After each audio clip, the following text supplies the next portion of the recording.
ఉదయకాలపు ఈ తరగతికి వచ్చిన మీ అందరికీ కూడా వందనాలు.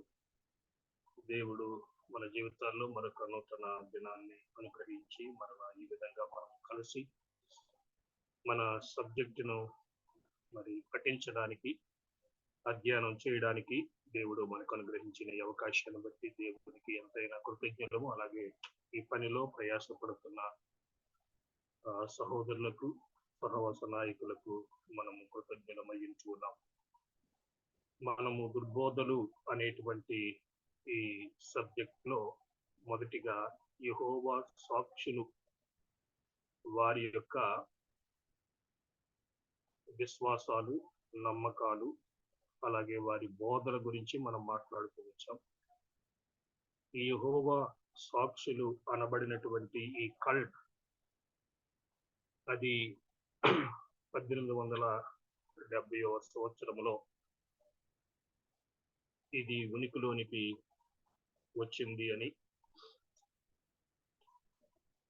మరి దీనిని వాస్తవానికి విద్యార్థి బైబిల్ ఉద్యమముగా ప్రారంభించబడినటువంటి ఈ యొక్క ఉద్యమము, దీనికి ఆద్యుడిగా ఉన్నటువంటి చార్లెస్ టేజ్ రస్సెల్ మరణానంతరం మరి యొక్క ఉద్యమానికి నాయకుడిగా జోసెఫ్ రూథర్ఫోర్డ్ రావడము, అతడు ఈ యొక్క బైబిల్ విద్యార్థి ఉద్యమాన్ని యెహోవా సాక్షులుగా నామకరణము లేక పేరును మార్చడం జరిగింది అనేటువంటి విషయాన్ని నిన్న మనం జ్ఞాపకం చేసుకున్నాం. అలాగే ఈ యెహోవా సాక్షులు దేవుణ్ణి గురించి వారు ఏమి బోధిస్తారు అనేటువంటి విషయాన్ని కూడా మనము నిన్న జ్ఞాపకం చేసుకున్నాం. ఒకే దేవుడు, ఆయన పేరు యెహోవా అని, త్రిత్వము లేదు అని, యేసుక్రీస్తేమో ఈ యెహోవా చేత మొదటిగా సృష్టించబడిన వాడు అని వారు నమ్ముతారు. ఆ విషయాన్ని ఇతరులకు ప్రకటించేవారుగా ఉన్నారు అనేటువంటి విషయాన్ని కూడా మనం జ్ఞాపకం చేసుకున్నాం. కానీ బైబిల్లో దేవుడు తనను తాను బయలుపరుచుకున్నటువంటి క్రమాన్ని కూడా మనము జ్ఞాపకం చేసుకున్నాం. ఆదికాండము 1వ అధ్యాయము 26, 27 వచనాల్లో అక్కడ ఒకే దేవుడు కానీ ఆయన త్రిత్వమై ఉన్నాడు. 26వ వచనము ఆదికాండము 1వ అధ్యాయంలో మనం చదువుకున్నాం. దేవుడు మానవుణ్ణి కలుగ చేయాలి అనుకున్నప్పుడు అన్నటువంటి మాట, మన పోలిక చొప్పున మన స్వరూపమందు నరుని చేయుదము. బహువచనాన్ని దేవుడు వాడాడు. 27వ వచనములో మరలా ఏకవచనము, దేవుడు తన స్వరూపమందు నరుని చేశాడు అని. ఇలాగూ మనము బైబిల్లో ఒకే దేవుడు కానీ ముగ్గురు వ్యక్తులుగా ఉన్నటువంటి వాడు, త్రియేక దేవుడు. వాస్తవానికి ఇది మానవ జ్ఞానానికి మించినటువంటి సత్యము. దీన్ని మనము సంపూర్ణంగా అర్థము చేసుకొనలేము. అయినంత మాత్రాన దాన్ని డినై చేయడం, దాన్ని తిరస్కరించడం, దానిని నమ్మకపోవడం అది ఎంత మాత్రము కూడా అనుమతించబడడానికి వీల్లేదు.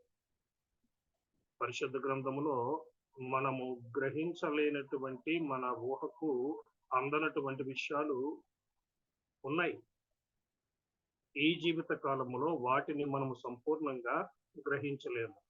ఉదాహరణకు యేసుక్రీస్తు విషయం కూడా లేఖనముల ప్రకారంగా యేసుక్రీస్తు దేవుడు, అదే సమయంలో మానవుడు కూడా 100% గాడ్, 100% హ్యూమన్. ఆయన మానవుడు.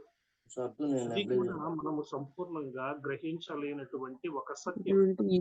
అయినా కూడా దాన్ని మనము విశ్వసించేటువంటి వారంగా ఉంటున్నాం. అది వాస్తవం. కాబట్టి మనము అర్థం చేసుకొనలేము కాబట్టి దాన్ని నమ్మకుండా ఉండడము, తిరస్కరించడము, దానికి వ్యతిరేకంగా మాట్లాడడం, అది ఎంత మాత్రము కూడా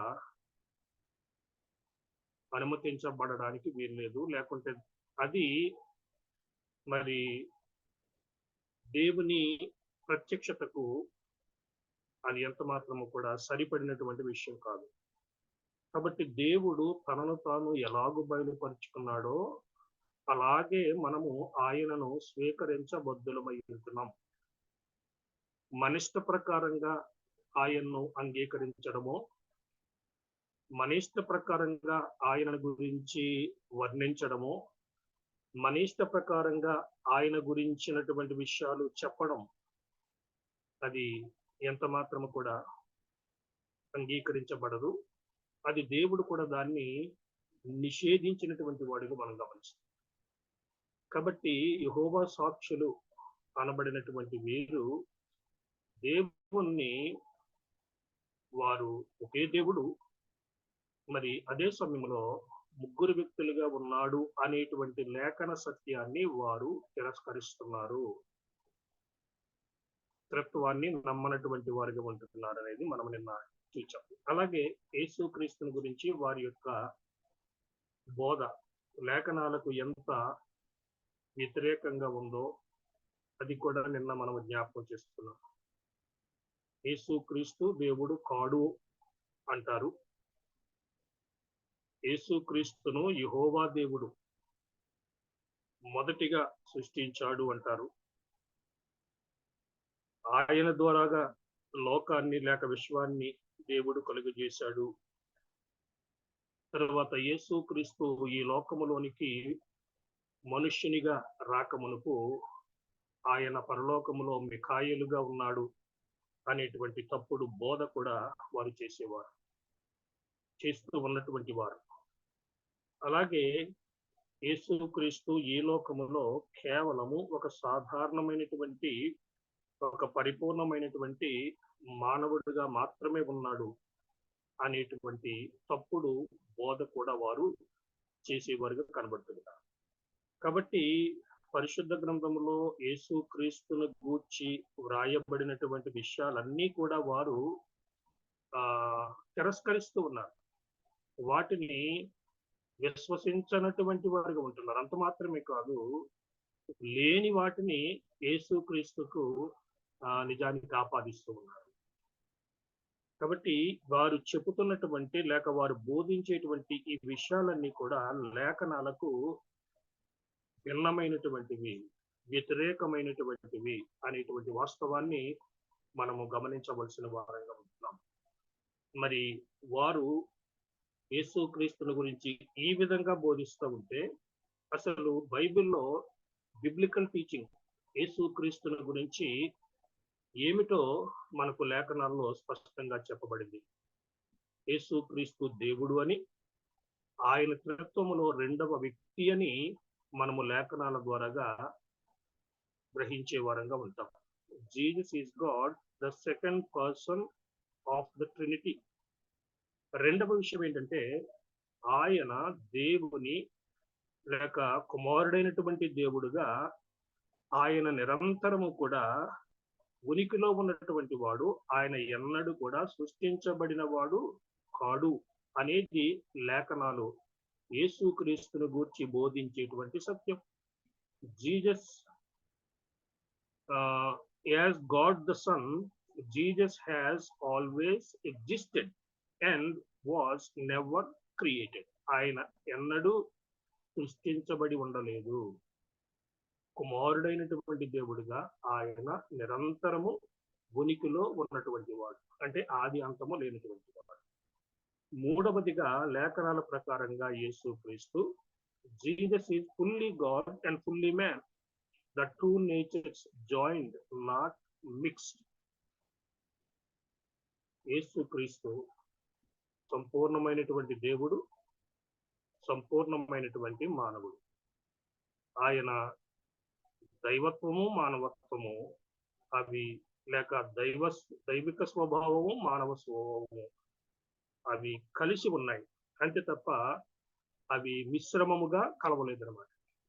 రెండు కూడా ఆయన కలిగి ఉన్నటువంటి విషయాన్ని మనం గమనిస్తాం. కాబట్టి దేవత్వము మానవత్వాన్ని ధరించి ఈ లోకానికి ఆయన మనిషి కుమారునిగా వచ్చాడు అని లేఖనాలు తెలియపరుస్తూ ఉన్నాయి.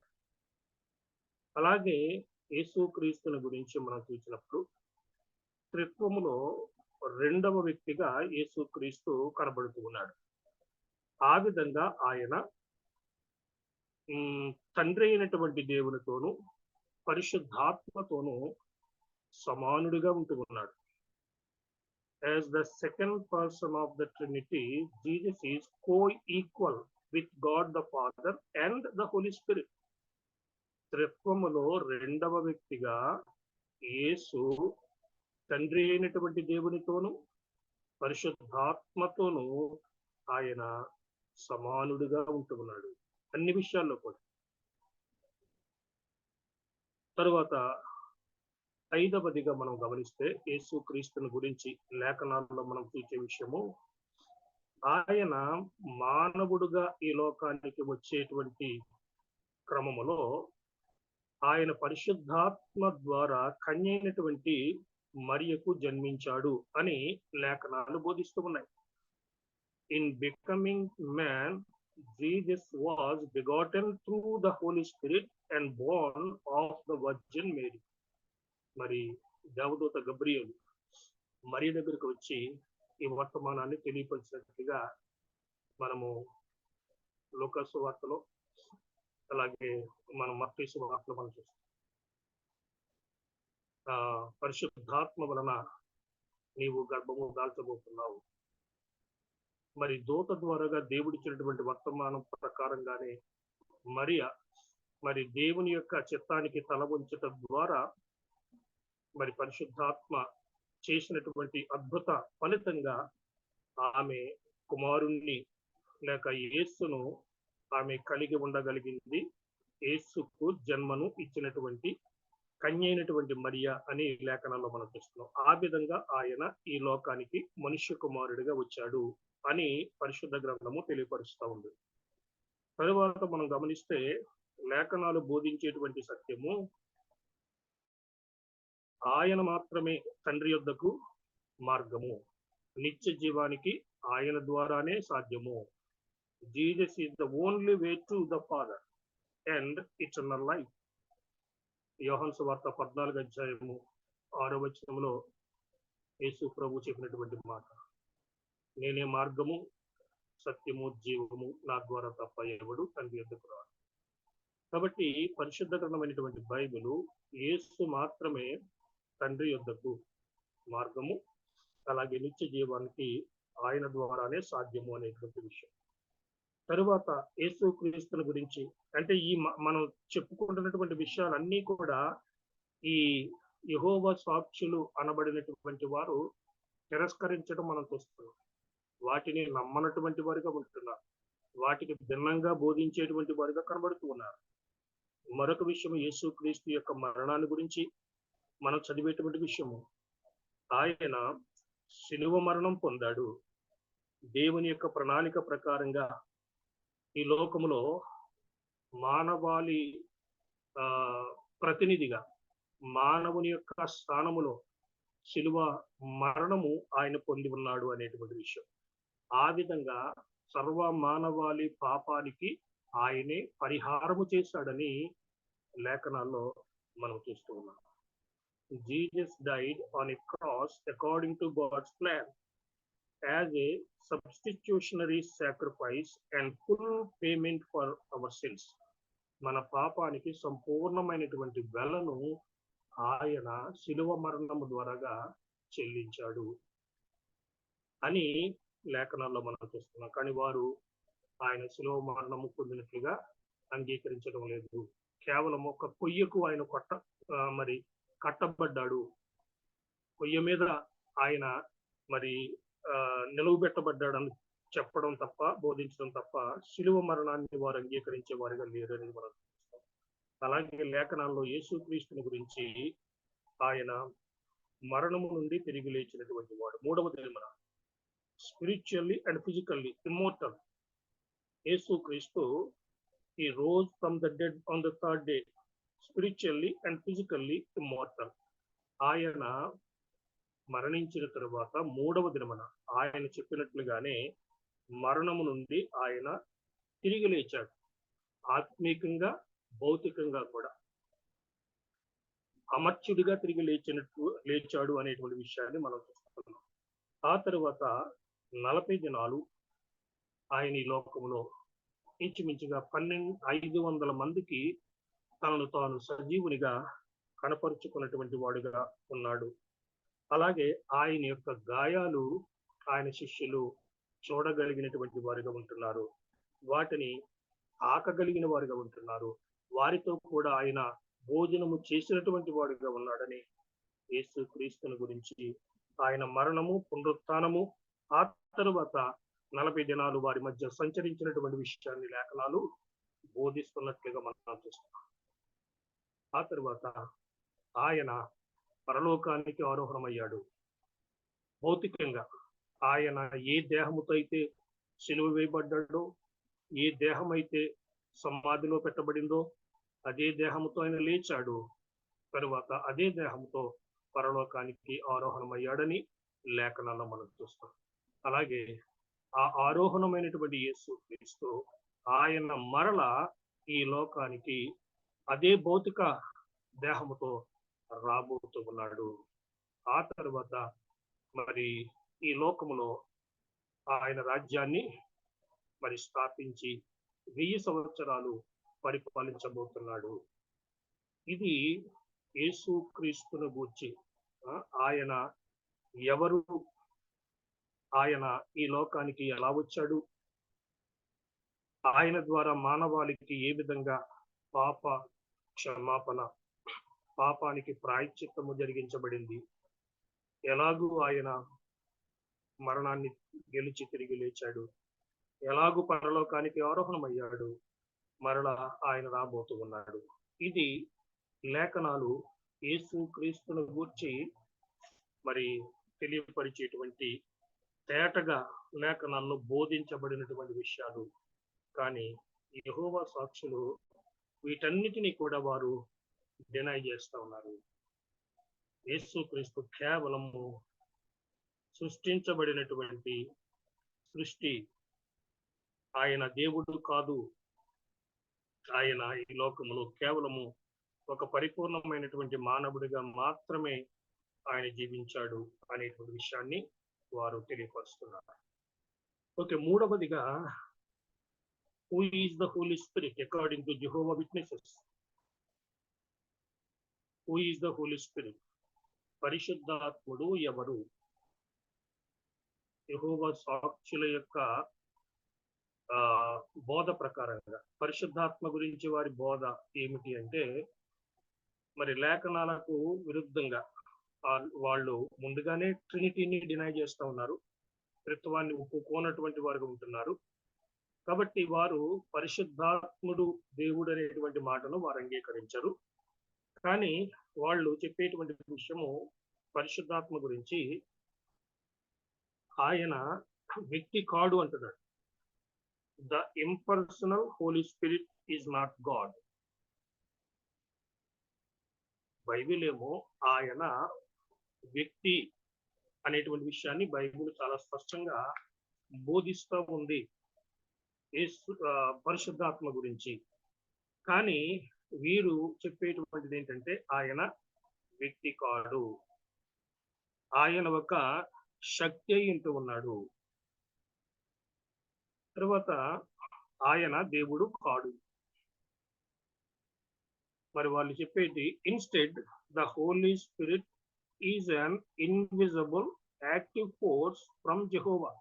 యెహోవా యొద్ద నుండి అదృశ్యంగా వచ్చేటువంటి ఒక శక్తి పరిశుద్ధాత్ముడు, అంతే తప్ప ఆయన మరి వ్యక్తి కాడు అనేటువంటి విషయాన్ని వాళ్ళు మాట్లాడుతూ ఉన్నటువంటి వారుగా మనం చూస్తున్నాం. కానీ మరి లేఖనాలు ఏ విధంగా పరిశుద్ధాత్మ గురించి మాట్లాడుతూ ఉన్నవో మనకు స్పష్టంగా లేఖనాల్లో మనం చూడగలిగినటువంటి వారంగా ఉంటూ ఉన్నాం. పరిశుద్ధాత్మ ఒక వ్యక్తిగా ఉంటున్నాడు. లేఖనాల ప్రకారంగా పరిశుద్ధాత్ముడు the Holi spirit is God, the third person of the Trinity. లేఖనాల ప్రకారంగా పరిశుద్ధాత్ముడు దేవుడు, త్రిత్వములో మూడవ వ్యక్తిగా ఉన్నవాడు అని లేఖనాలు బోధిస్తున్నాయి. రెండవదిగా the Holi spirit is not the father nor is he the sun Jesus Christ. పరిశుద్ధాత్ముడు తండ్రి కాడు, అలాగే కుమారుడైనటువంటి యేసు క్రీస్తు కూడా కాదు. ఆయన మూడవ వ్యక్తి త్రిత్వములో, తండ్రికి కుమారునికి వేరుగా ఉన్నటువంటి వాడు పరిశుద్ధాత్ముడు అని లేఖనాల్లో మనం చూస్తున్నాం. మూడవదిగా చూస్తే పరిశుద్ధాత్మ గురించి లేఖనాల్లో మనం చూసే విషయము, the Holi spirit is a person, not a force nor energy field. పరిశుద్ధాత్ముడు ఒక వ్యక్తి అయ్యుంటూ ఉన్నాడు, ఆయన శక్తి కాడు. Is a person. ఎందుకంటే ఒక వ్యక్తి కలిగి ఉండేటువంటి ఆ గుణగణాలన్నీ కూడా పరిశుద్ధాత్ముడు కలిగి ఉన్నాడని లేఖనాలు మనకు బోధిస్తూ ఉన్నాయి. ఒక వ్యక్తి కలిగి ఉండేటువంటి గుణగణాలు ప్రధానంగా మనం గమనిస్తే, వ్యక్తి కలిగి ఉండే ప్రధానమైనటువంటి 3 గుణగణాలు కలిగి ఉంటారు. వాళ్ళు ద విల్, వారి చిత్తాన్ని కలిగి ఉంటారు. ద మైండ్, వాళ్ళు మనస్సును కలిగి ఉంటారు. అలాగే వారు మరి వివేచన కలిగినటువంటి వారుగా ఉంటారు. వాళ్ళు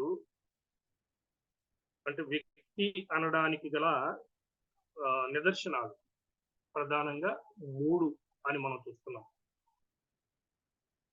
ఆ 3 ఏంటి అంటే the mind, will and emotions.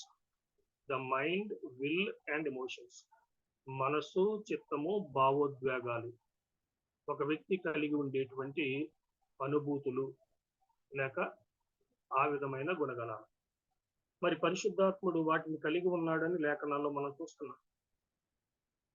మరి పరిశుద్ధాత్మ గురించి మనము లేఖనాల్లో చూస్తే, ఆయన ఆదరించేవాడుగా ఉంటున్నాడు. ఆదరణకర్త అనేటువంటి మాటలు మరి యేసుక్రీస్తు పరిశుద్ధాత్మ గురించి మాట్లాడినటువంటి విషయాన్ని మనము యోహాను సువార్తలో మనం చూస్తాం. ఆయన యేసు ప్రభు పరిశుద్ధాత్మ గురించి చాలా స్పష్టంగా ఆయన పరిచర్య గురించి యేసు ప్రభు మాట్లాడినటువంటి విషయాన్ని మనము ముఖ్యంగా యోహాను సువార్తలో మనము కనుగొనగలిగినటువంటి విషయాన్ని మనం చూస్తాం. 14వ అధ్యాయంలో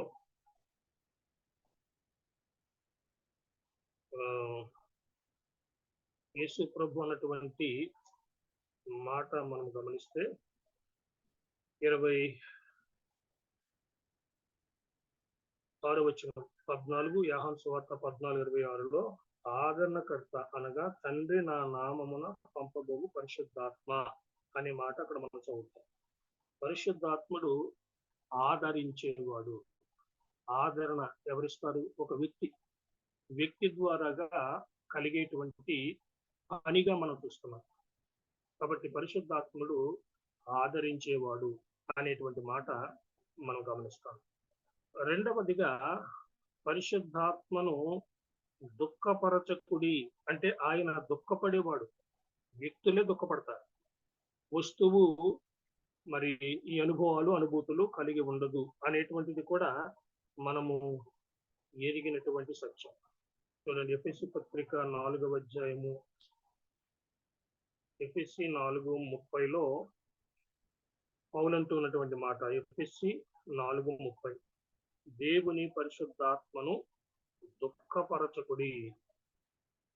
అంటే ఎప్పుడైతే విశ్వాసి దేవుని ఆత్మకు లోబడకుండా, దేవుని యొక్క ఆత్మ నడిపింపుకు వ్యతిరేకంగా, దేవుని యొక్క ఆ పరిశుద్ధాత్మ యొక్క ఆ ప్రాంప్టింగ్, ఆయన చెప్పేటువంటి మాటకు వ్యతిరేకంగా నడుచుకుంటున్నప్పుడు పరిశుద్ధాత్ముడు దుఃఖపడతాడు. అలాగే యోహాను 16:8 ఆయన ఒప్పింప చేసేటువంటి వాడు అనేటువంటి విషయాన్ని కూడా లేఖనాల్లో మనము గమనిస్తాం.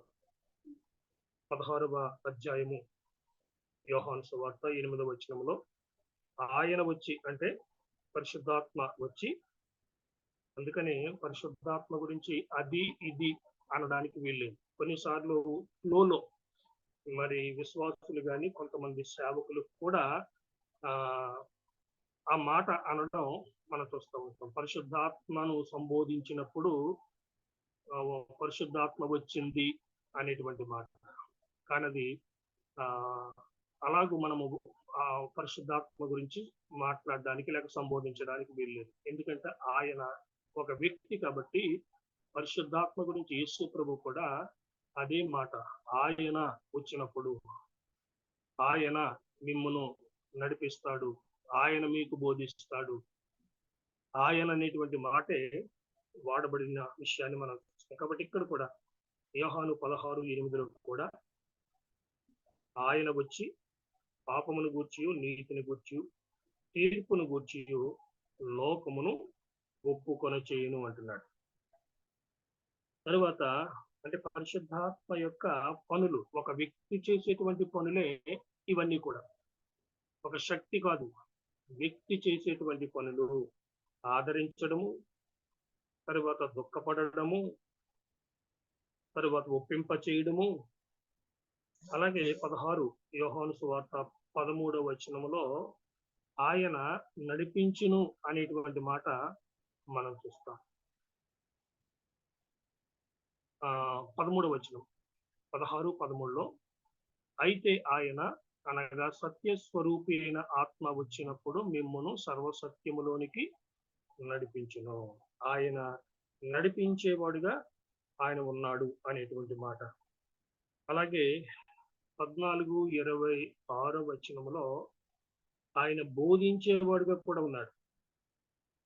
యోహాను 14:26లో ఆదరణకర్త అనగా తండ్రి నా నామమున పంపబోగు పరిశుద్ధాత్మ సమస్తమును మీకు బోధించి నేను మీతో చెప్పిన సంగతులన్నిటినీ మీకు జ్ఞాపకము చేయను. పరిశుద్ధాత్ముడు బోధిస్తాడు అనే మాట ఈ భాగంలో మనం చూస్తున్నాం. అలాగే 1 కొరింథీ 2:13లో కూడా పౌలు పరిశుద్ధాత్మ ఏ విధంగా మనకు బోధకుడుగా ఉన్నాడో అక్కడ కూడా మాట్లాడుతూ ఉంటాడు. 1 కొరింథీ 2:13. అలాగే పరిశుద్ధాత్ముడు చేసేటువంటి మరొక పని ఆయన సాక్ష్యం ఇచ్చేవాడుగా ఉంటున్నాడు అనేది కూడా మనం చూస్తాం. యోహాను 15:26 వచనంలో యోహాను 15:26 వచనంలో తండ్రి యొద్ద నుండి మీ యొద్దకు నేను పంపబో ఆదరణకర్త అనగా తండ్రి యొద్ద నుండి బయలుదేరు సత్యస్వరూపైన ఆత్మ వచ్చినప్పుడు ఆయన నన్ను గూర్చి సాక్ష్యమిచ్చును అంటున్నాడు. కాబట్టి ఆయన సాక్ష్యం ఇచ్చేవాడు. అదే విషయం మనం రోమపత్రిక 8:16లో కూడా మనం చూడగలం. ఆయన మన పక్షంగా ప్రార్థించేవాడుగా కూడా ఉన్నాడు అని రోమపత్రిక 8వ అధ్యాయము 26వ వచనంలో మనం చూస్తాం. ఆయన మన పక్షంగా విజ్ఞాపన చేసేటువంటి వాడు, ప్రార్థన చేసేటువంటి వాడు. కాబట్టి ఒక వ్యక్తి కలిగి ఉండేటువంటి గుణగణాలు లేక ఒక వ్యక్తి చేసేటువంటి ఆ పనులన్నీ కూడా పరిశుద్ధాత్ముడు చేస్తాడు.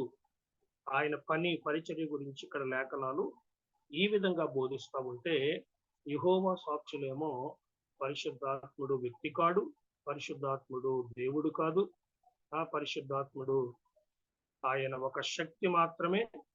ఆ యెహోవా యొద్ద నుండి మరి వచ్చేటువంటి మనుషులను ప్రభావితం చేసేటువంటి ఒక అదృశ్యమైనటువంటి శక్తిగా పరిశుద్ధాత్మ గురించి వారు మాట్లాడుతున్నారు. అంటే ఎంత డెలిబరేట్గా, ఎంత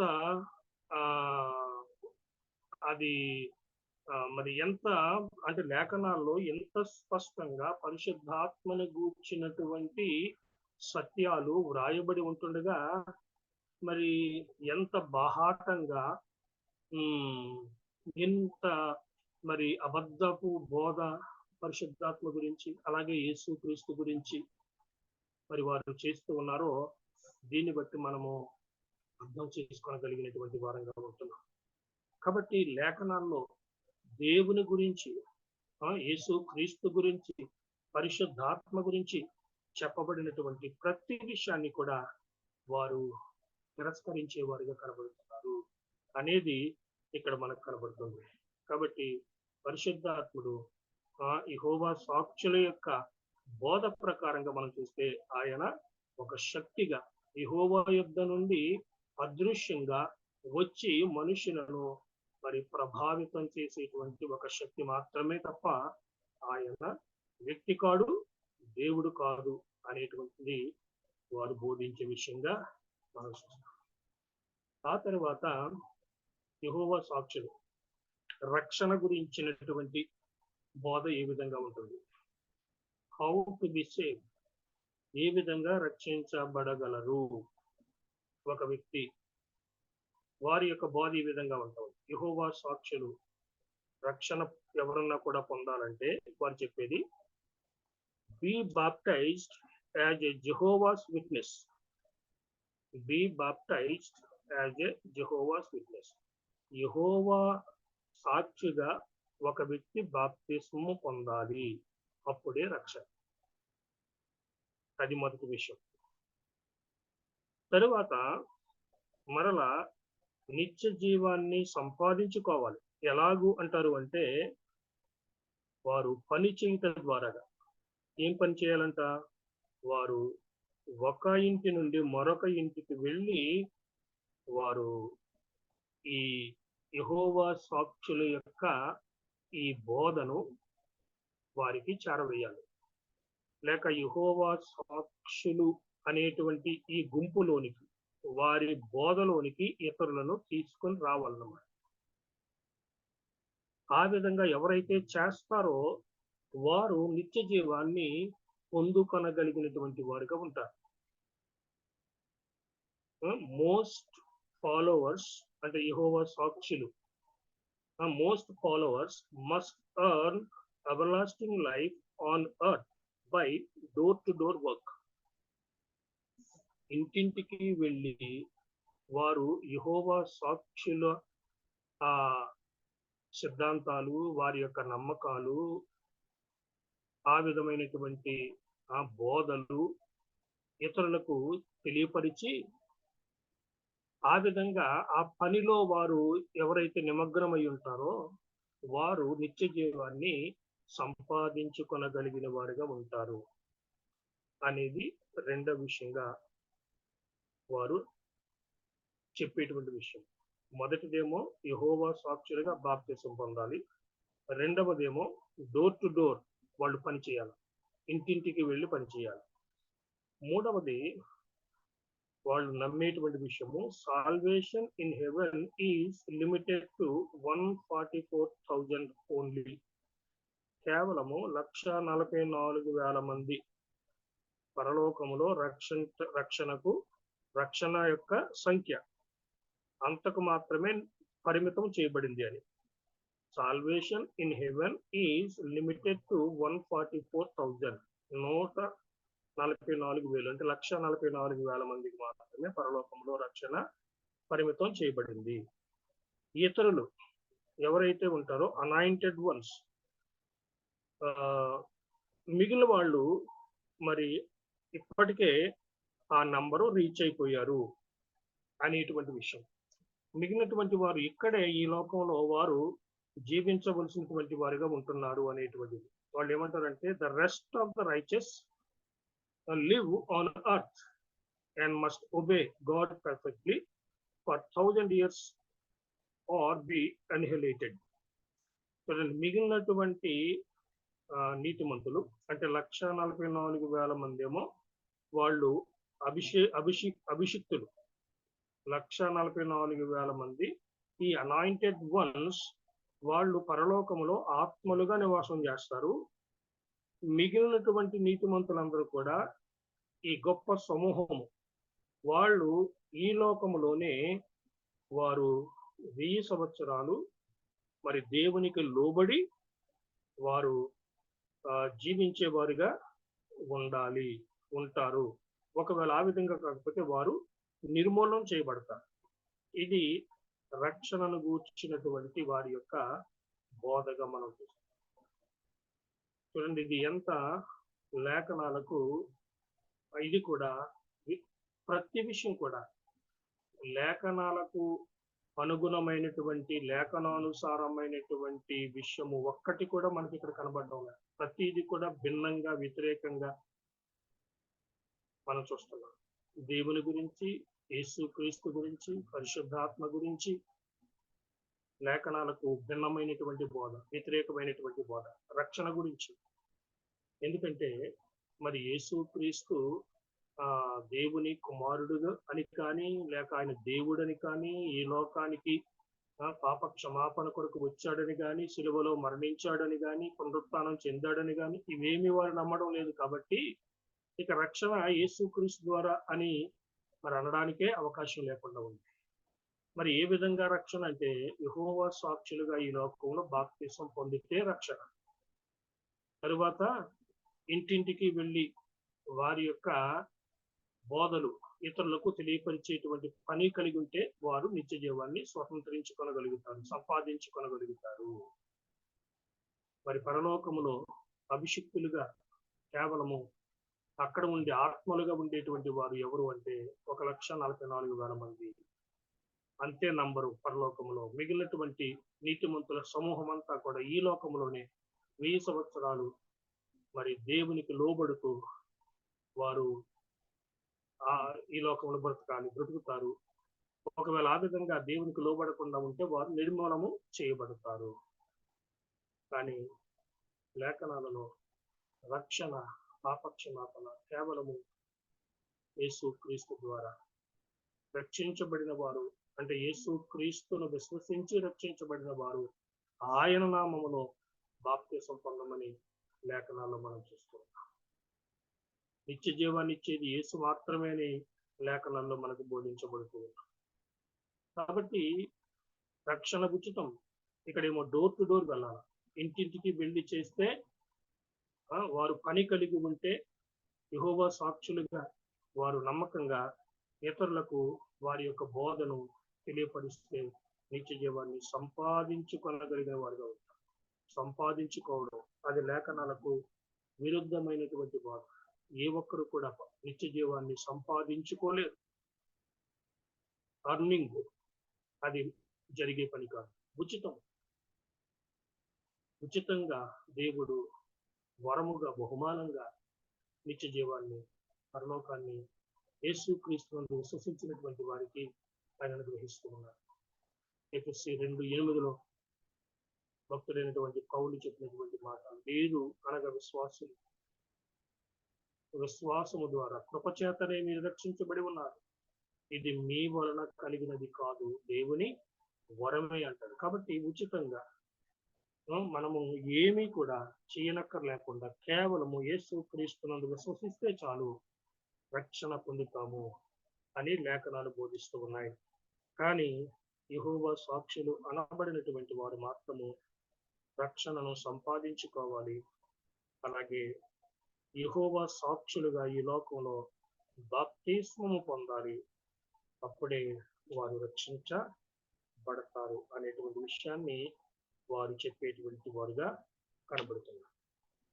కాబట్టి ఇది రక్షణకు సంబంధించినటువంటి వారి బోధగా, లేఖనాలకు భిన్నంగా, వ్యతిరేకంగా వారు బోధించేవారుగా ఉంటున్నారు.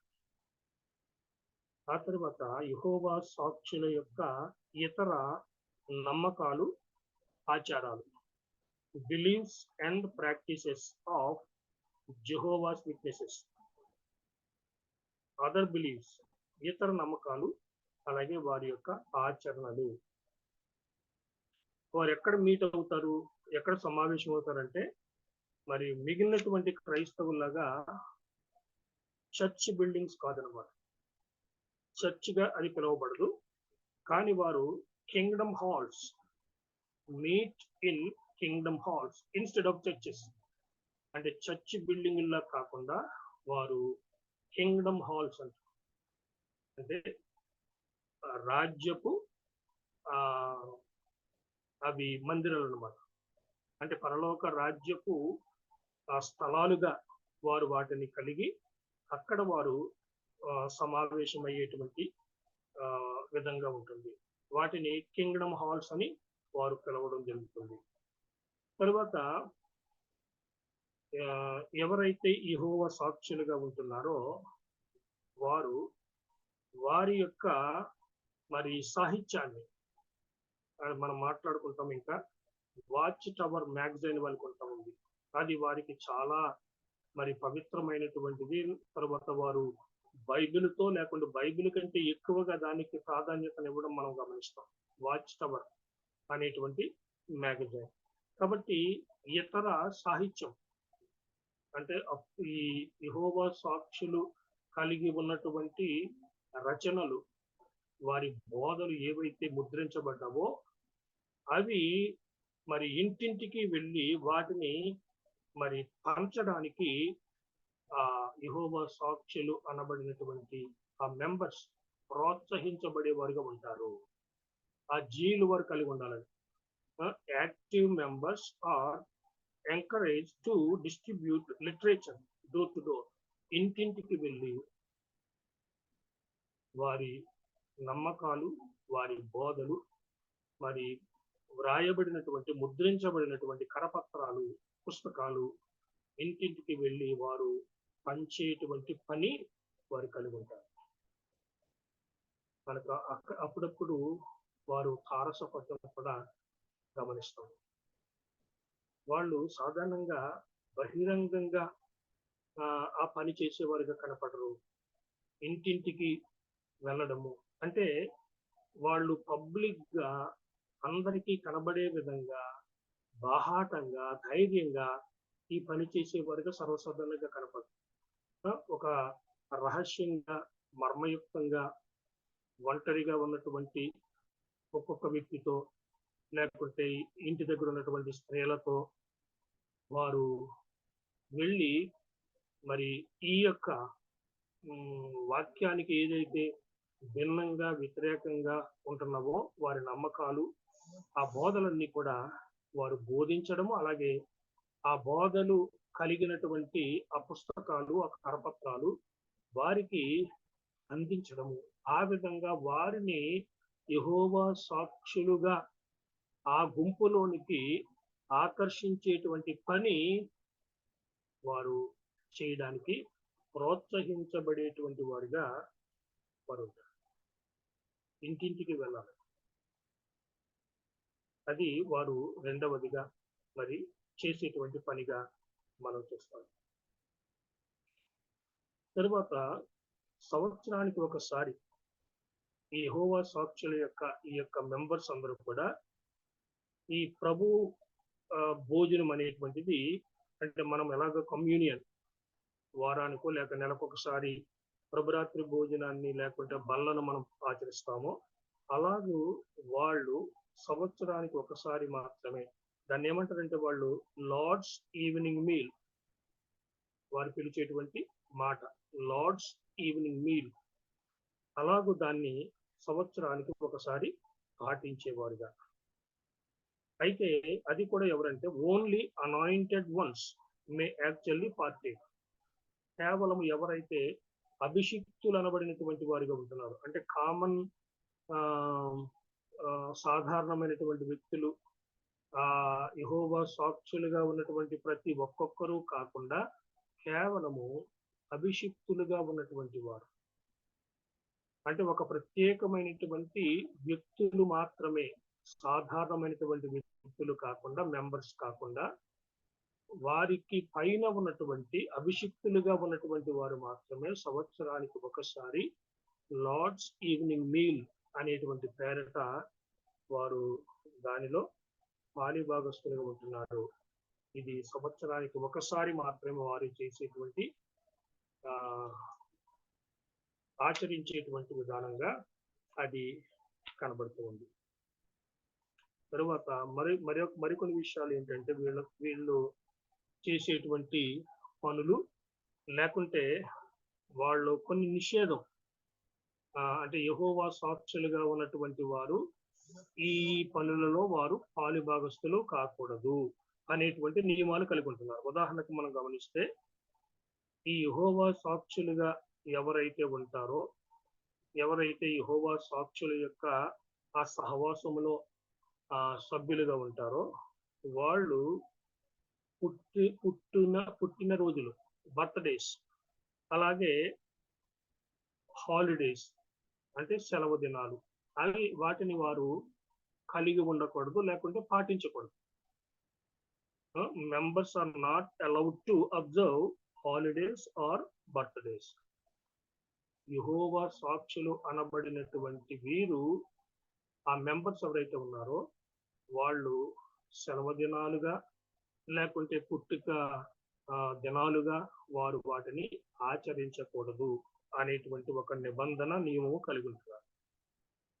అంత మాత్రమే కాదు, వారు ఓటు వేయకూడదు, ఓటు హక్కు కూడా వినియోగించుకోకూడదు.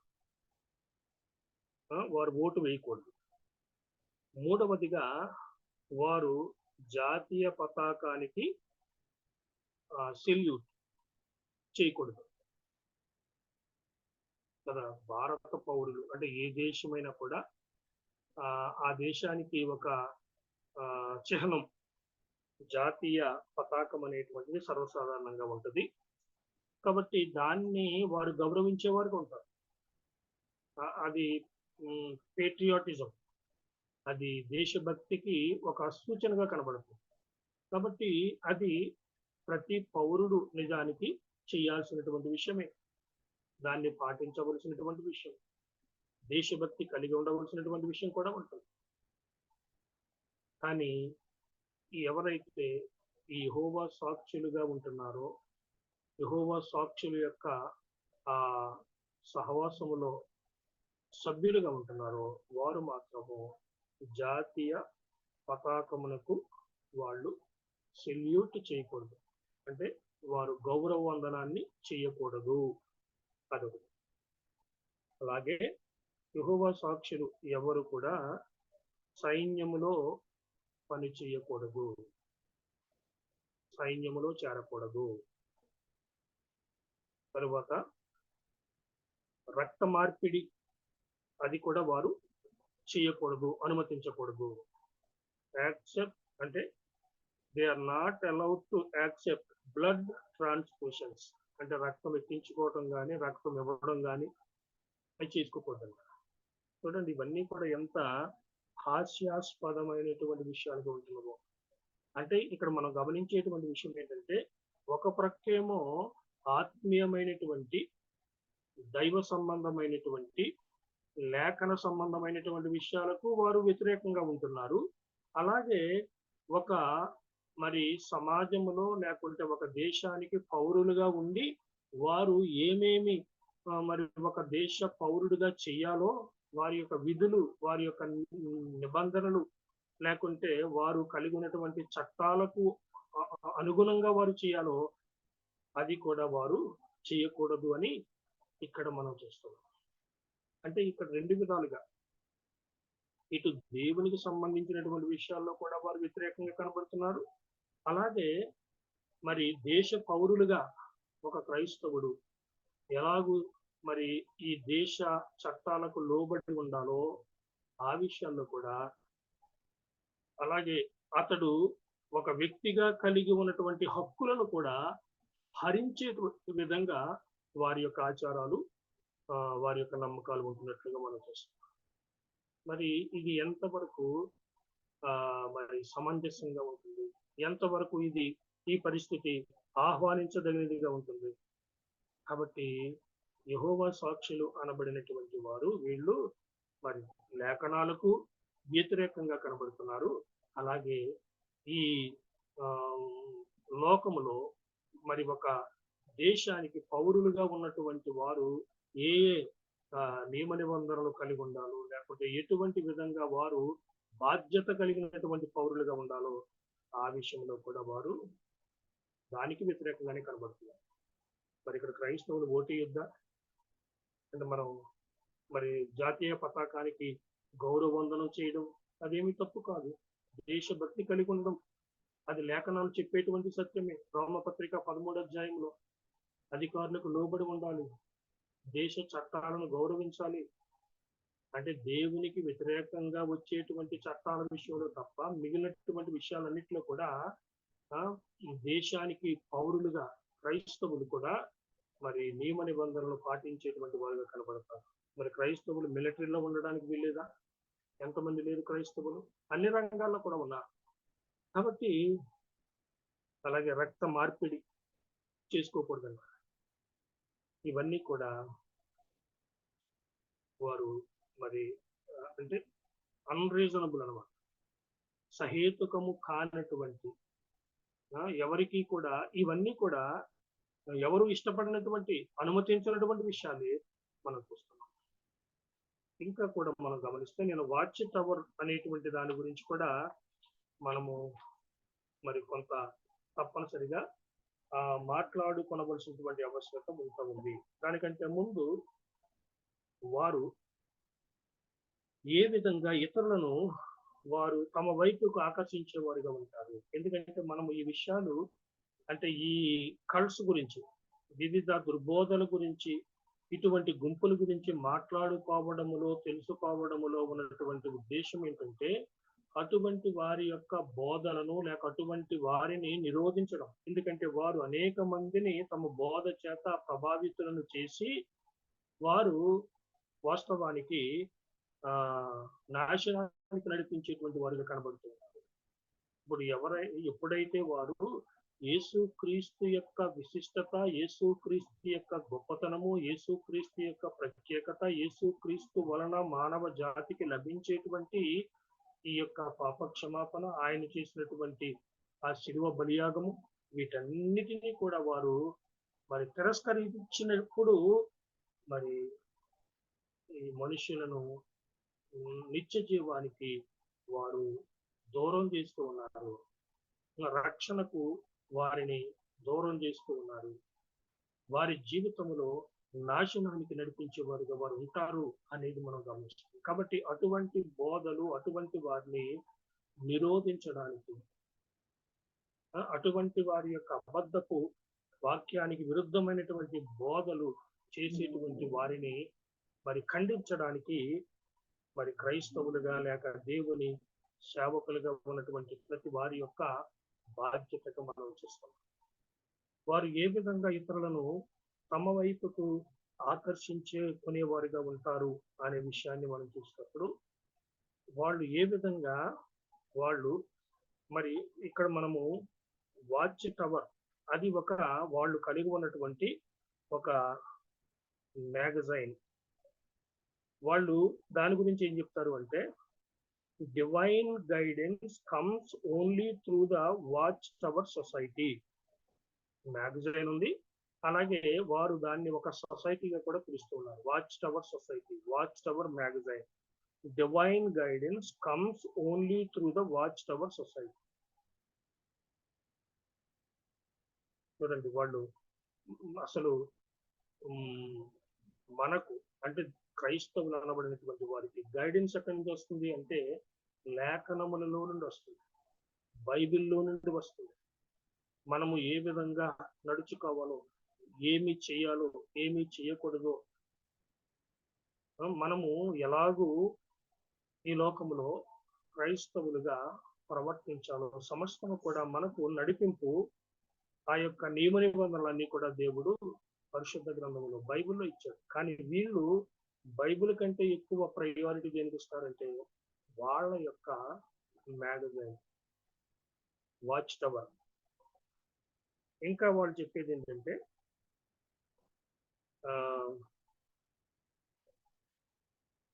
Jehovah's Witnesses alone have the truth about God. Jehovah's Witnesses alone have the truth about God. దేవుణ్ణి గూర్చినటువంటి సత్యము కేవలము యెహోవా సాక్షులు మాత్రమే కలిగి ఉన్నారు. అంటే ఇతరులను వారు అట్రాక్ట్ చేసేటువంటి క్రమంలో ఇవి చెబుతారన్నమాట. వారు ఎటువంటి వారు ఈ వీరి యొక్క బోధలకు ఆకర్షితులవుతారు ఎటువంటి వారు వారిని నమ్మేవారుగా ఉంటారు, ఎటువంటి వారు వారిని వెంబడించేవారుగా ఉంటారు అంటే, ఎవరికైతే లేఖనాలు తెలియనటువంటి వారుగా ఉంటారు, లేఖనములలో అజ్ఞానులుగా ఉంటారు, పరిశుద్ధ గ్రంథమైనటువంటి బైబిల్ను చదవనటువంటి వారుగా, లేఖన సత్యములను ఎరుగనటువంటి వారుగా ఉంటారు. అటువంటి వారందరూ కూడా ఒకవేళ వారు మందిరాలకు వెళ్తున్నా, క్రైస్తవులుగా అనేక సంవత్సరాలుగా పిలువబడుతున్న, వాక్య జ్ఞానము లేకపోతే, వాక్య సత్యము వారు ఎరగకపోతే, ఇటువంటి వారి యొక్క బోధలకు ఆకర్షితులై, ప్రభావితులై వారు కొట్టుకొని పోయేటువంటి పరిస్థితి మనకు కనబడుతుంది. చూడండి, వారు మరి అమాయకులంటే వాక్యము విషయంలో, పరిశుద్ధ గ్రంథమైనటువంటి బైబిలు చెబుతున్నటువంటి సత్యముల విషయంలో అజ్ఞానులుగా ఉన్నటువంటి వారు, అవగాహన లేనటువంటి వారు, వాక్యమును చదవనటువంటి వారు.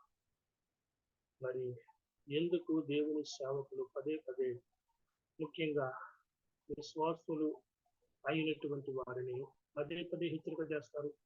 మీరు దేవుని యొక్క వాక్యాన్ని చదవాలి, దేవుని యొక్క వాక్యాన్ని ధ్యానించాలి, దేవుని యొక్క వాక్యాన్ని దినదినము కూడా క్రమము తప్పకుండా లేఖనములను పఠించాలి. ఎందుకంటే కేవలము క్రైస్తవులు వారానికి ఒకసారో రెండు సార్లు సేవకుల చేత బోధించబడడానికి మాత్రమే పరిమితము కావడానికి వీల్లేదు. ఎందుకంటే మరి క్రైస్తవ సమాజాలలో, క్రైస్తవ సంఘాలలో కూడా మరి తప్పుడు బోధలు విపరీతంగా ఉన్నటువంటి దినాల్లో మనము ఉంటూ ఉన్నాం. మరి వాక్య సత్యాన్ని ఉన్నది ఉన్నట్లుగా బోధించేటువంటి సేవకులు చాలా అరుదుగా ఉండేటువంటి దినాల్లో ఉన్నటువంటి క్రైస్తవులు కేవలము ఒక సేవకుడు, ఒక బోధకుడు ఏం చెప్తున్నాడో అది మాత్రమే విని విశ్వసించడము కాదు, కానీ వారు చెప్పుకున్నటువంటిది, వారు వింటున్నటువంటిది లేఖనముల ప్రకారంగా ఉందా, వాక్యం ఏం చెప్తుంది అనేటువంటి ఆలోచన కలిగి, ఆ విధమైనటువంటి అవేర్నెస్. కాబట్టి వారు లేఖనములను పరిశోధించవలసినటువంటి, చదవవలసినటువంటి బాధ్యత వారి మీద ఉంటుంది. కాబట్టి ఎవరైతే లేఖనములను చదవకుండా పరిశుద్ధ గ్రంథాన్ని కేవలము అది ఏదో ఒక వస్తువుగా ఆదివారం మాత్రమే తీసి బయటకు మందిరానికి తీసుకుని వెళ్ళి తీసుకొని రావు, మళ్ళీ వారములో మళ్ళీ దాన్ని తెరిచే పరిస్థితి లేని క్రైస్తవులు అనబడినటువంటి వారు అనేకులు లోకంలో వాక్యాన్ని చదవరు, చదవడానికి సమయం లేదు. అటువంటి వారే ఇటువంటి దుర్బోధలకు ప్రభావితులైతూ అవడము, వారు చెప్పేది నమ్మడము, ఆ విధంగా వారు నిత్య నాశనానికి పోవడం జరుగుతుంది. కాబట్టి వాళ్ళు ఎలాగూ ప్రజలను అట్రాక్ట్ చేస్తారు, వారి అట్రాక్టివ్ స్పీచెస్ అన్నమాట, వారు మాటలు ఆ విధంగా ఉంటాయి. ఏమంటారంటే వాళ్ళు, వారికి డివైన్ గైడెన్స్, మొట్టమొదటి విషయం చెప్పుకున్నాను, divine guidance comes only through the Watch Tower Society. అంటే వారు కలిగి ఉన్నటువంటి, వారు ఏదైతే చెబుతున్నారో, ఏవైతే ముద్రించారో, ఏవైతే ఆ కరపత్రాలు, ఆ పుస్తకాలు ఉన్నాయో వాటి ద్వారాగానే దైవిక నడిపింపు మీకు వస్తుంది, బైబిల్ కాదు. కాబట్టి వీటిని మీరు చదవండి, మీకు సరైనటువంటి మార్గంలో మీరు నడిపించబడాలంటే ఇదిగో ఈ యొక్క రచనలు, ఈ పుస్తకాలు మీరు చదవండి, బైబిల్ చదవండి అని ప్రోత్సహించరు.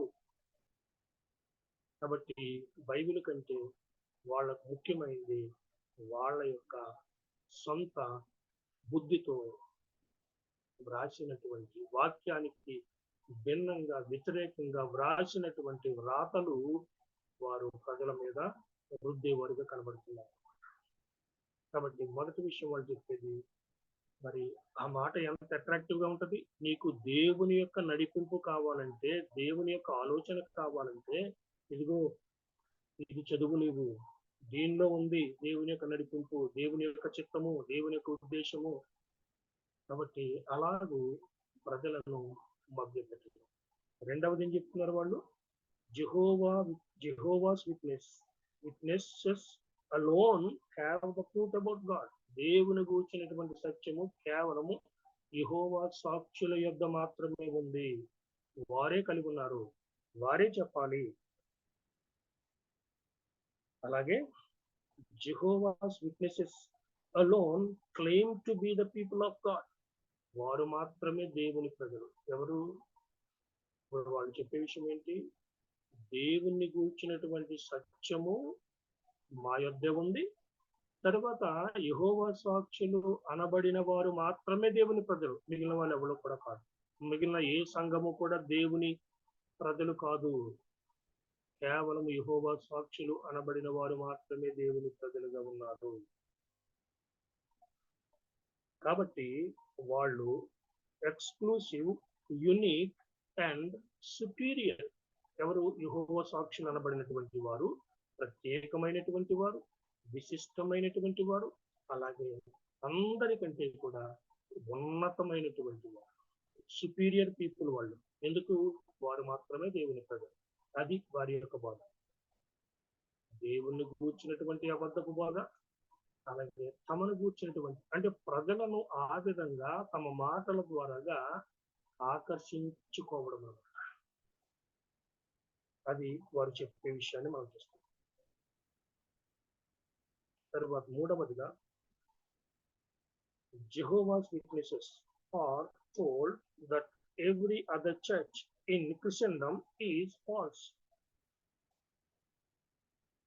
మిగిలినటువంటి, అంటే ఈ క్రైస్తవ సమాజములో లేక ఈ లోకములో ఉన్నటువంటి మిగిలిన సంఘాలన్నీ కూడా అవి ఒట్టివే, అబద్ధపు సంఘాలే.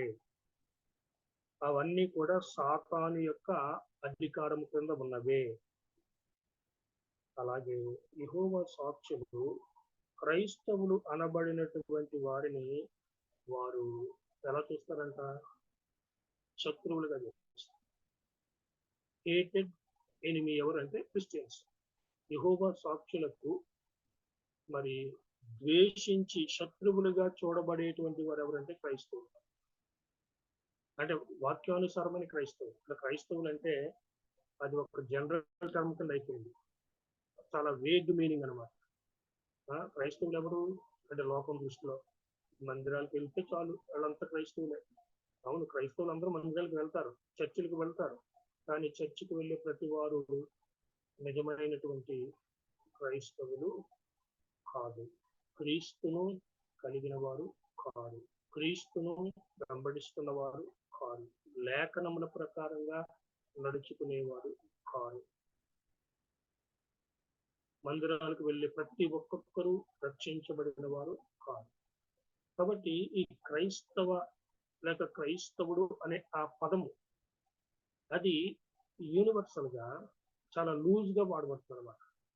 అది అలాగే చూడబడుతుంది లోకం దృష్టిలో. వీళ్ళందరూ క్రైస్తవులు, కానీ వాక్యానుసారమైనటువంటి క్రైస్తవులు ఇప్పుడు కూడా వేరుగా ఉంటారు. వాళ్ళందరూ మందిరానికి వెళ్తారు, కానీ కొంతమంది మాత్రమే లేఖనానుసారమైనటువంటి క్రైస్తవులు. కాబట్టి అటువంటి వారిని వీరు ద్వేషిస్తారు. వాక్యానుసారమైనటువంటి క్రైస్తవులను వారు శత్రువులుగా చూస్తారు. ఎందుకంటే వారు వాక్యానికి కట్టుబడి ఉంటారు, వాక్యాన్ని విశ్వసించేవారుగా ఉంటారు, వాక్యానికి లోబడేవారుగా ఉంటారు. వాక్యము తప్ప మరొక దానికి వారు లోబడినటువంటి వారుగా ఉంటారు. దానికి వ్యతిరేకంగా ఎవరు మాట్లాడినా కూడా దాన్ని ఖండించేవారుగా ఉంటారు. కాబట్టి వాక్యానుసారమైన క్రైస్తవులు అంటే యెహోవా సాక్షులు అనబడినటువంటి వారికి ద్వేషం, కోపం, వారిని శత్రువులుగా ఎంచుకుంటారు అనేటువంటి విషయాన్ని మనం ఇక్కడ చూస్తున్నాం. కాబట్టి మిగిలినటువంటి సంఘాలు ఏమీ కూడా అవి నిజమైన సంఘాలు కావు. అవన్నీ కూడా అబద్ధపు సంఘాలే. కేవలము యెహోవా సాక్షులు మాత్రమే దేవుని ప్రజలుగా ఉంటున్నారు అనేటువంటి విషయం. తర్వాత ఈ యెహోవా సాక్షుల ప్రకారంగా లేకుంటే వాళ్ళు అనుమతించేది ఏంటంటే human reason to judge the word of God.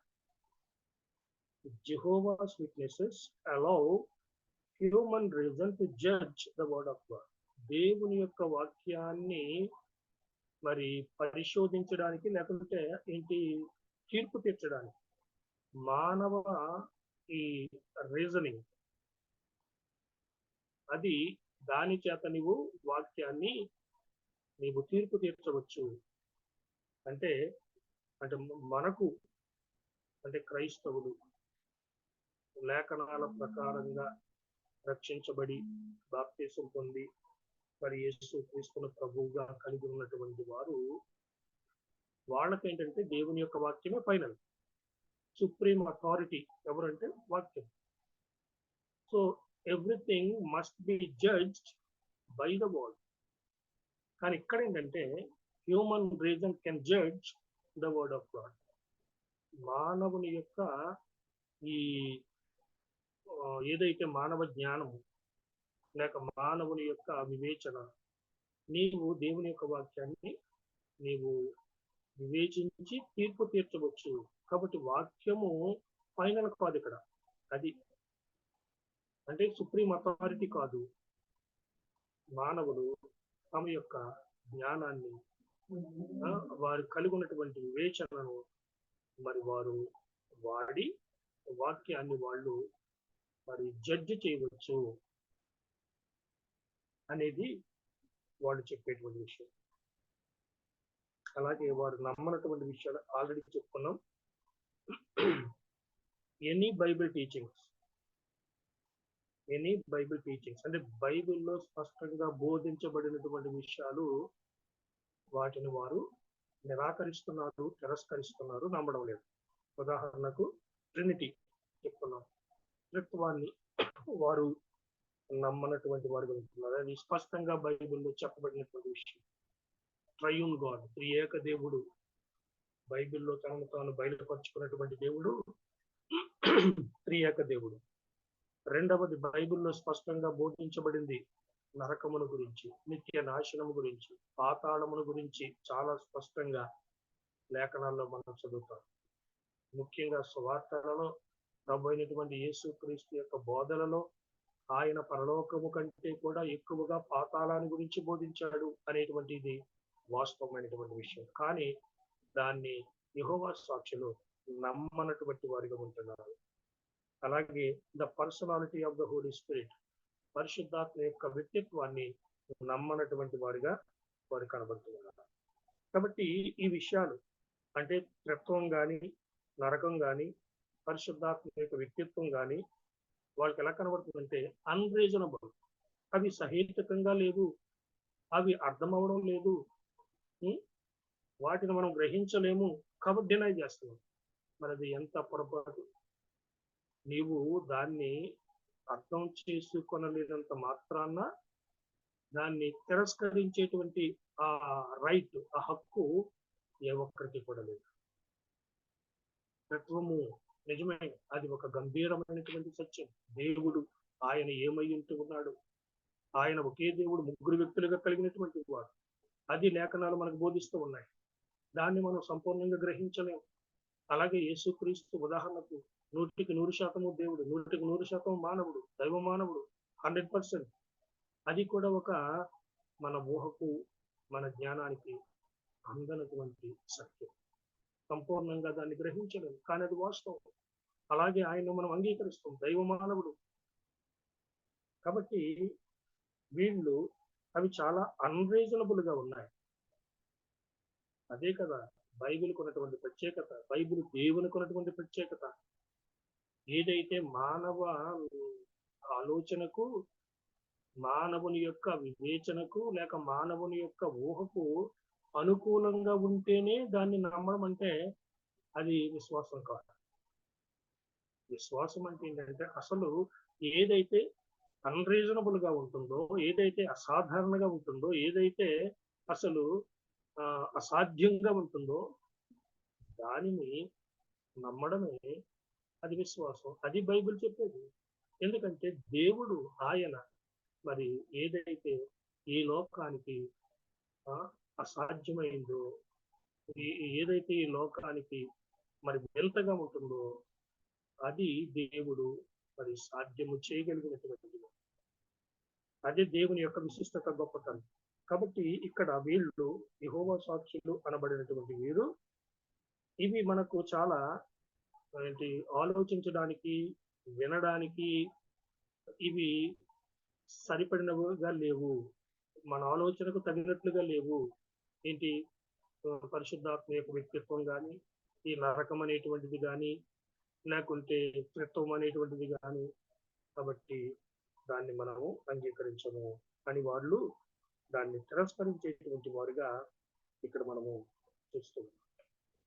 అలాగే మనం గమనిస్తే ఈ వాచ్ టవర్ ఆర్గనైజేషన్ లేకుంటే అది వాచ్ టవర్ సొసైటీ మనము వేరు ఆ పేర్లుగా కూడా కనబడతా ఉంది. అయితే ఈ వాచ్ టవర్ అనేటువంటి ఈ యొక్క ఆర్గనైజేషన్ కావచ్చు, లేకుంటే ఇది ఒక మూవ్మెంట్ గా ఉంటుంది. అలాగే వారు రన్ చేసేటువంటి పత్రిక వాళ్ళు చెప్పేటువంటి విషయము దీని ప్రకారంగా, ఎందుకంటే దానికి చాలా ప్రయారిటీ వాళ్ళు ఇస్తున్నటువంటి విషయాన్ని మనం చూస్తున్నాం. వాచ్ టవర్ వాళ్ళ యొక్క మ్యాగజైన్, అలాగే అది వాళ్ళ యొక్క ఆర్గనైజేషన్ గా కూడా అది వారి యొక్క స్టాండ్ ని తెలియపరిచింది అనమాట. వారు దేన్ని నమ్ముతారో వారి యొక్క అస్తిత్వాన్ని తెలియపరిచేదిగా, అది దాన్ని ప్రతిబింబింపచేసేదిగా ఈ వాచ్ టవర్ ఉంటుంది. ఓకే, ఈ వాచ్ టవర్ ప్రకారంగా దేవుని యొక్క అట్రిబ్యూట్స్ ఏ విధంగా ఉన్నాయంటే, the Watch Tower God is not omni present. అంటే వాళ్ళు నమ్మేది, వాళ్ళు చెప్పేది, తర్వాత వాళ్ళు వ్రాసేటువంటి వారి యొక్క కరపత్రాల్లో కానీ పుస్తకాలలో కానీ వారి యొక్క దేవుడు, అంటే వారు నమ్మేటువంటి దేవుడు is not omni present. The watchtower God is not omnipresent. ఎందుకంటే ఆయన ఒక స్థలానికి పరిమితము చేయబడినటువంటి వాడుగా చెప్పబడుతున్నాడు. ఒక స్థలానికి పరిమితము చేయబడినటువంటి వాడుగా. మరి లేఖనాల ప్రకారంగా మనం గమనిస్తే ఆయన అంతటా ఉన్నటువంటి వాడు. అసలు దేవుడు అంటేనే ఆయన అపరిమితుడు. ఒక ప్రాంతానికి, ఒక సమయానికి మనము ఆయన్ను పరిమితము చేయడానికి వీల్లేదు. ఆయన అన్ని వేళలా అంతటా ఉన్నటువంటి వాడు. ఏకకాలంలో ఇక్కడ ఉన్నాడు, పరలోకంలో ఉన్నాడు. మరి యేసు ప్రభు కూడా అదే మాట చెప్పాడు. ఏమంటాడు ఆయన? ఆయన మత్తయి సువార్త 28వ అధ్యాయంలో చివరి వచనాల్లో మనం గమనిస్తే, భూమి మీదను పరలోకమందును నాకు సర్వాధికారము ఇయ్యబడి ఉన్నది అంటాడు. అంటే ఆయన ఇక్కడ ఉన్నాడు, అక్కడ ఉన్నాడు. భూమి మీద అధికారం ఉంది, పరలోకముల అధికారం కలిగి ఉన్నాడు.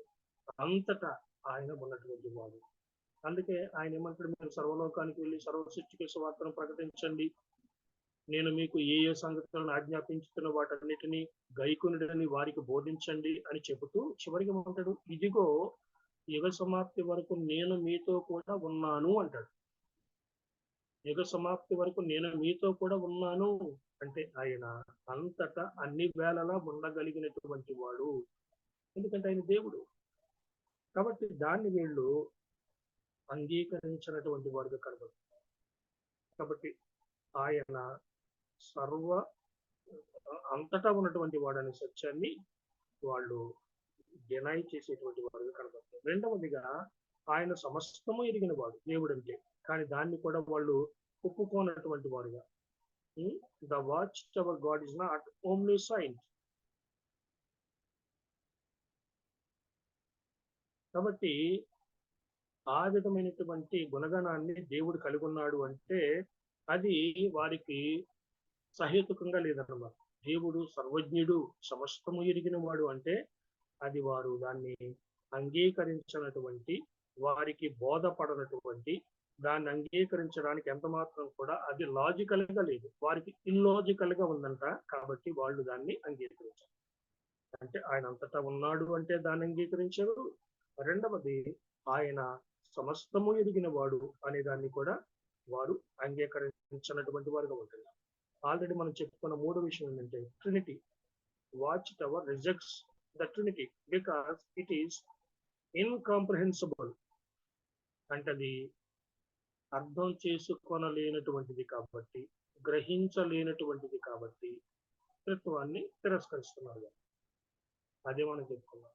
అసలు దేవుడు అంటేనే మన జ్ఞానానికి మించిన వాడు, మానవ వివేచనకు అందనటువంటి వాడు, అపరిమితుడైన. మనమేమో చాలా పరిమితమైనటువంటి ఆ జ్ఞానము, గ్రహింపు, వివేచన కలిగిన వాడు. కాబట్టి ఎంతో ఈ పరిమితము అయినటువంటి మనము మరి అపరిమితుడైనటువంటి దేవుణ్ణి పరిపూర్ణంగా ఎరుగుట, గ్రహించుట అది ఎప్పటికీ సాధ్యం కాదు. కాబట్టి వాళ్ళు ఏంటంటే త్రిత్వం అనేటువంటిది ఇన్కాంప్రిహెన్సిబుల్, మనము దాన్ని గ్రహించలేం కాబట్టి రిజెక్ట్ చేస్తాం. కాబట్టి ఆ విధంగా వాళ్ళు దేవుని యొక్క సర్వజ్ఞతను, అలాగే అంతటా ఉన్నాడు అనే విషయాన్ని, ఆయన త్రిత్వమై ఉన్నాడు అనే విషయాన్ని కూడా వాళ్ళు మరి నిరాకరిస్తూ ఉన్నటువంటి వారుగా మనం గమనిస్తాం. తర్వాత మనం గమనిస్తే ఇక్కడ అంటే ఒక్క వచనాన్ని వారు దాన్ని మిస్కోట్ చేయడము లేక మిస్అండర్స్టాండ్ చేసుకోవడం మనం గమనిస్తాం. యెషయా గ్రంథం 43 అధ్యాయం 10వ వచనంలో అక్కడ యెహోవా సాక్షుల గురించి మాట్లాడుతున్నాడు. అంటే ఆ మాట వీళ్ళు దాన్ని ఓన్ చేసుకుంటున్నారు అన్నమాట. దేవుడు అక్కడ మనం ఒక్కొక్కసారి ఆ వచనాన్ని చదివితే యెషయా గ్రంథంలో 43వ అధ్యాయము 10వ వచనములో దేవుడు ఈ విధంగా మాట్లాడుతూ ఉన్నాడు తన ప్రజల గురించి. 43 యెషయా గ్రంథం 10వ వచనంలో, మీరు తెలుసుకొని నన్ను నమ్మి నేనే ఆయననని గ్రహించినట్లు మీరును నేను ఏర్పరచుకున్న నా సేవకుడును నాకు సాక్షులు. అది ఈ వచనము, మీరును నేను ఏర్పరచుకున్న నా సేవకుడును నాకు సాక్షులు. దీన్ని వారు ఏమనుకుంటున్నారు, ఏమని దీన్ని వ్యాఖ్యానించడము లేకుంటే దీన్ని వారు తమకు అప్లై చేసుకుంటున్నారు అన్నమాట. అంటే యెహోవా సేవకుడు లేక యెహోవా సాక్షులు అంటే మేమే, దేవుడు మమ్మును గురించి చెప్పాడు. మరి యెషయా ఈ మాటలు చెప్తూ ఉన్నాడు. యెషయా ప్రవక్త ద్వారా దేవుడు మాట్లాడాడు. అది ఇశ్రాయేలుల గురించి మాట్లాడుతూ ఉన్నాడు. తన ప్రజలైనటువంటి ఇశ్రాయేలుల గురించి ఆయన మీరు అన్యజనులలో మీరు నాకు సాక్షులు అనేటువంటి సందర్భంలో దేవుడు మాట్లాడుతూ ఉంటే వీళ్ళేమో మేమే ఆ దేవుడు మాట్లాడినటువంటి ఆ సాక్షులము మేమే అనేటువంటి విషయాన్ని వాళ్ళు మాట్లాడుతున్నారు.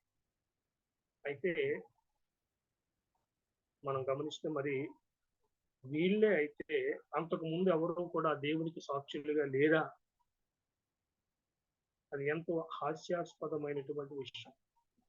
ఈ ఇశ్రాయేలు గురించి దేవుడైనటువంటి యెహోవా మీరు నాకు సాక్షులు, అన్యజనులలో మీరు నాకు సాక్షులుగా ఉంటారని మాట్లాడుతూ ఉంటే దాన్ని వారికి అప్లై చేసుకొని మరి వాళ్ళు అంటే యెహోవా చెప్పినటువంటి ఆ సేవకుడు లేకుంటే ఆ యొక్క సాక్షులు మేమే అనే దాన్ని వాళ్ళు ఓన్ చేసుకోవడము, ఆ ప్రకారంగా దాన్ని వారికి అప్లై చేసుకోవడం అనేది జరుగుతుంది అనేటువంటి విషయాన్ని ఇక్కడ మనము గమనించవలసినటువంటి వారంగా ఉంటుంది. కాబట్టి ఈ విధంగా యెహోవా సాక్షులు అనబడినటువంటి వారు బైబిల్లో చెప్పబడినటువంటి ప్రతి సత్యాన్ని, దేవుని గురించి, రక్షణ గురించి, పరిశుద్ధాత్మ గురించి, సంఘాన్ని గురించి అన్ని విషయాల్లో కూడా వారు తప్పుడు బోధలు చేస్తున్న వారిగా కనబడుతున్నారు. ప్రజలను నిత్య నాశనానికి నడిపించడంలో ఒక ప్రధానమైనటువంటి పాత్ర నిజానికి వారు వహిస్తూ ఉన్నారు. అందుకే ఈ దుర్బోధలు అంత ప్రమాదకరం. మనుషులను నిత్య జీవానికి దూరంగా చేయడం అన్నమాట, సత్యానికి దూరంగా తీసుకుని వెళ్ళిపోవడం అన్నమాట. కాబట్టి అపవాది వారిని అంత మరి వాడుకుంటున్నటువంటి వాడిగా మనం చూస్తున్నాం. అందుకే నిన్నటి దినాన్ని కూడా మనం మాట్లాడుతున్నాం. వారు కూడా బైబిల్ను వాడేవారుగా కనబడతారు, కానీ బైబిల్ సత్యాన్ని ఎంత మాత్రము కూడా వారు ఒప్పుకోరు, దాన్ని చెప్పనటువంటి వారుగా బైబిలు ముసుగులో వాళ్ళు అసత్యాన్ని, ప్రజలకు హానికరమైనటువంటి నాశనానికి నడిపించేటువంటి బోధలు వారు చేస్తున్నారు. అది అపవాది యొక్క మరి తంత్రములలో ఒకటి అన్నమాట. నిన్న మనం చెప్పుకున్నట్లుగా, if the devil cannot prevent the gospel from being preached, he will pervert the gospel. కాబట్టి సత్య సువార్త అతడు అడ్డగించలేకపోతే ఆ సువార్తను వక్రీకరించి ప్రజలకు మరి బోధించే విధంగా అతడు తన యొక్క పనిని జరిగించుకుంటాడు. ఆ విధంగా ప్రజలను మోసగించి భ్రమపరిచి నిత్య నాశనానికి వారు పోగునట్లుగా చేసేవాడిగా అపవాది అవుతున్నారు. కాబట్టి అపవాది చేతిలో వీరు సాధనములుగా వాడబడుతున్నటువంటి ఒక గుంపు అనేటువంటి విషయాన్ని, అటువంటి వారి విషయంలో క్రైస్తవ సేవకులు అప్రమత్తంగా ఉండవలసినటువంటి అవసరత, అటువంటి వారిని బోధను ఖండించవలసినటువంటి అవసరత మనం కలిగి ఉన్నామని గ్రహించాలి. మంచిది. మరలా వచ్చే వారంలో మరొక దుర్బోధ గురించి మనం మాట్లాడుతాం. ఈ దిన తరగతిని ప్రార్థనతో ముగించుకుంటాం. ప్రార్థన. పరిశుద్ధుడ కృపగలిగిన తండ్రి, ఇంతవరకు మీ సన్నిధి, మీ సహాయం అనుగ్రహించారు. లేఖనాలకు విరుద్ధమైనటువంటి, వ్యతిరేకమైనటువంటి అపవాది ప్రేరేపిత బోధలు ఏ విధంగా ప్రజలను మభ్యపరిచేవిగా, ప్రజలను మోసగించేవిగా, ప్రజలను నిత్య నాశనములకు నడిపించేవిగా ఉంటున్నావో దాన్ని మేము జ్ఞాపకం చేయబడి ఉంటుండగా, ఇటువంటి బోధల విషయంలో జాగ్రత్త కలిగి, అప్రమత్తత కలిగి, నాయన మీ యొక్క ప్రజలను సరైనటువంటి నాయన మార్గము వైపు మళ్లించడానికి, వారికి సత్యవాక్యాన్ని సరైనటువంటి విధంగా ఉపదేశించగలిగేటువంటి వారిగా ఉండగలగడానికి మీ సేవకులకు, అలాగే మీ బిడ్డలైనటువంటి వారికి మీరు ఆత్మ సహాయాన్ని దయచేయమని ప్రార్థన చేస్తున్నాను. ఈ తరగతిలో పాల్గొన్న ప్రతి వారిని, వారి కుటుంబాన్ని దీవించి మీ హస్తాలకు అప్పగించుకుని మరలా ఈ విధంగా మేము కలిసి పర్యంతం మీ కృపగలిగిన హస్తంలో మీ నడిపింపుకు అప్పగించుకుని యేసుక్రీస్తు పరిశుద్ధ నామమున ప్రార్థన చేయించాము. అందరికీ వందనాలు.